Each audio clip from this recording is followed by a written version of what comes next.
I never thought the quiet life I was building with Sarah and our newborn son would be punctured by violence.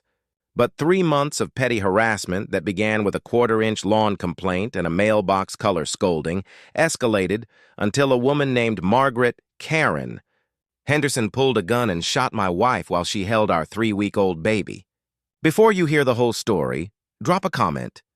Which country are you watching from? Subscribe to this channel to get more stories like this. I'm Marcus Webb, a retired Navy SEAL who traded combat for diapers and deadlines.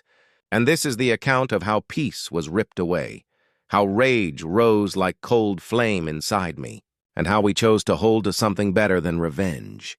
It started small. Notices about lawn height, the wrong shade of paint, fines piling up like paper weights of spite. But those first little arrows were not random. They were the opening of a pressure campaign designed to whittle away our dignity and force us out.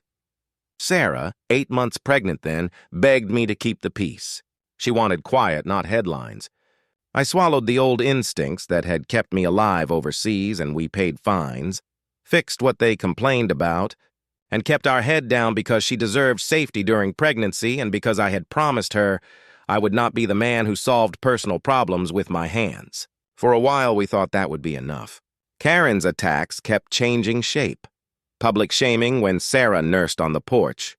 Pictures snapped of a mother trying to feed her child, accusations of indecency, threats to call CPS, and each escalation carved a little more fear into Sarah's face. The woman prowled our neighborhood like a storm front, hunting for anything she could frame as a violation. 40 notices in 6 months. Most against families with kids or people she deemed other. She had pattern and precedent. Detective Rodriguez later found she'd done the same in other neighborhoods, and in each place complaints stacked up until she was removed. We learned too late that this wasn't about a mailbox or a trash can. It was about control and who she believed belonged in our street. I documented every email, every fine, every humiliating note. I prepared the complaints and the legal steps we needed to take. Because Sarah asked me to handle this the right way, because violence had cost me too much in the past, and because she wanted a life where her son could run barefoot without being the subject of a neighbor's cruelty. 2 days after Karen ranted about our trash cans and demanded a $700 fine for a truck that hadn't yet come, she accosted Sarah on our porch while I was at an interview and screamed that Sarah was indecent for nursing. She took pictures and threatened to report her. Sarah came to me shaken, curled around Daniel, and unable to breathe through a panic attack, and I told her I would file complaints, get restraining orders if necessary, and protect them by law. But Karen kept rising in severity until that clean, cold morning when Sarah asked for 20 minutes of fresh air and I kissed my son's tiny forehead and watched them walk down the street, fragile and brave. The crack of the gunshot ripped the world open, more than a sound, a line drawn across our life.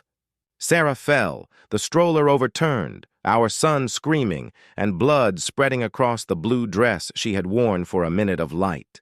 6 inches to the right, and our boy would have been gone. 6 inches. I ran, every training reflex firing, but the real fight that rose up inside me was not tactical. It was a brutal, honest rage that had nothing to do with rules of engagement.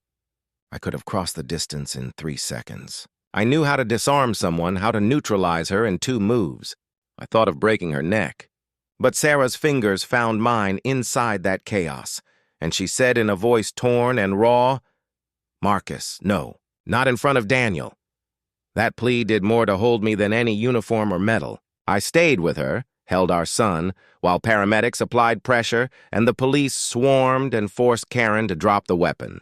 She screamed about her rights and how she was defending her property. Neighbors who had seen the shooting, Mrs. Chen among them, shouted that the sidewalk was public and that Karen had just shot a mother holding a baby. Detective Rodriguez took my statement and his questions landed like stones. Why hadn't we reported this earlier? Why had I let this escalate? I showed him our files, every petty violation notice, every harassing photo, every email filled with contempt. He read them, and his face grew grim.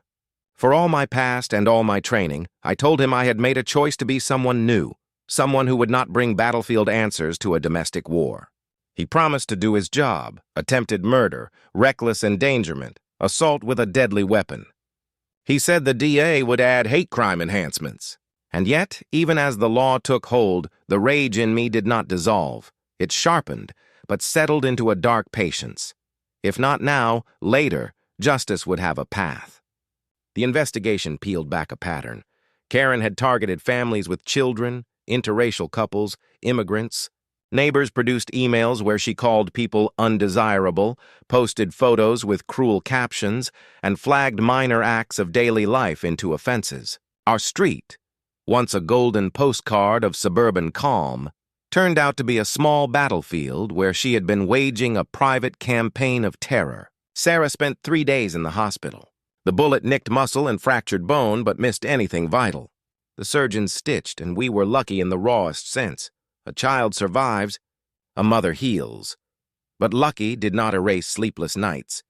The jump at every knock, the nightmares that came with waking to find the house intact. I became cook, nurse, protector, sleep-deprived, and watchful. My SEAL training came roaring back whether I wanted it or not. And Sarah, who always sees the line I cannot, told me gently that I had to rest and not let the darkness take over my life again. She reminded me of the promise I had made to myself when I left a life of missions, that I wanted to be a husband and father, not a weapon. When the DA, Patricia Morales, took the case, we felt steadier. She and Detective Rodriguez turned over every stone, and neighbors came forward with stories that painted Karen as a serial abuser of HOA power.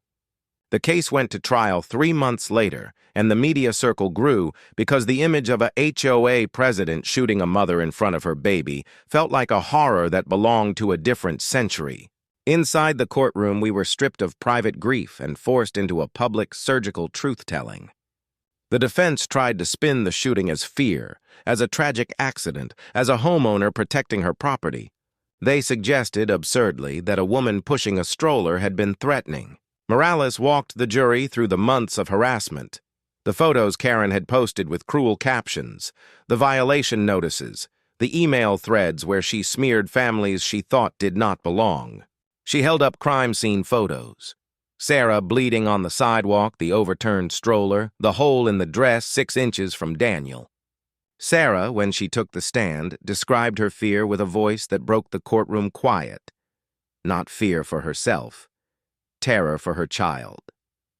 She explained how she had wanted nothing but a walk down the street, how she had been yelled at, photographed, accused, and then shot.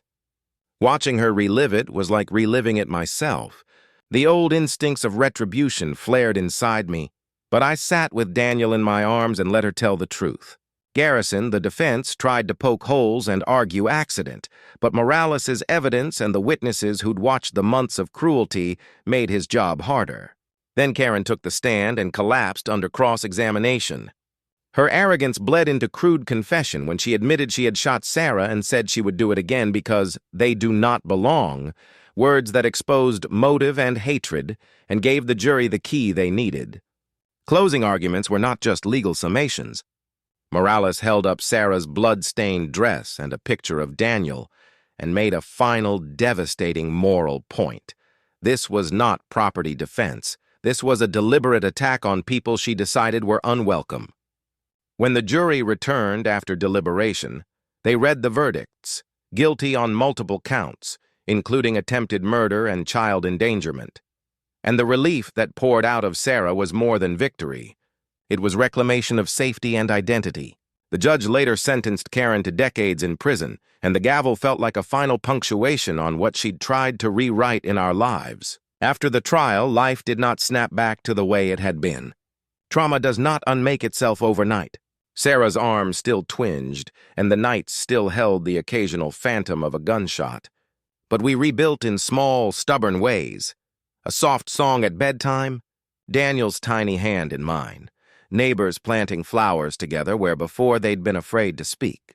I learned new kinds of vigilance, not the patrols of a mission, but the patient, loving attentions a family needs to heal and grow. In quiet moments on the porch, we would talk about the choice I'd made that morning when Sarah's fingers gripped mine and asked me not to sink into old violence. She told me that choosing us over revenge was harder than any mission, and she was right. To stay present and whole for your family when your heart wants to shatter is a kind of strength I had not recognized. The community changed, too. People who had once looked away now stood up. Mrs. Chen and others who'd witnessed the cruelty were no longer silent. The HOA cleaned house and instituted new oversight so no single person could wield such unchecked power again. Undo scars. The new rules But they would made not. it harder for someone like Karen to build the same pattern elsewhere. If there is a lesson in this, beyond the clear truth that a single act of hate can almost kill a child and nearly does, it is that courage takes many forms.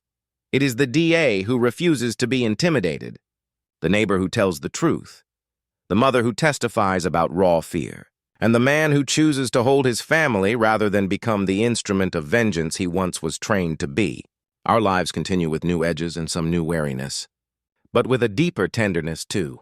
Nights spent reading to Daniel, Sarah slowly reclaiming walks down the block, small dinners with neighbors who became allies. I still think about what could have been, and I still feel the ember of rage on dark nights. But that ember has a purpose now. It is a promise to protect, to work within the law, and to build a community where a baby can sleep without danger. We are not naive. We know hatred can rear again in another form, and that vigilance must be civic as well as personal. But on the nights when the porch light glows and Sarah leans her head on my shoulder while Daniel dreams, I let myself feel grateful for what we have, for survival, for the justice that held, and for the small, stubborn victories of ordinary love. If this story moved you, tell me in the comments where you're watching from and subscribe to the channel to hear more stories like this. Stories about ordinary people facing extraordinary wrongs and choosing courage, truth, and family.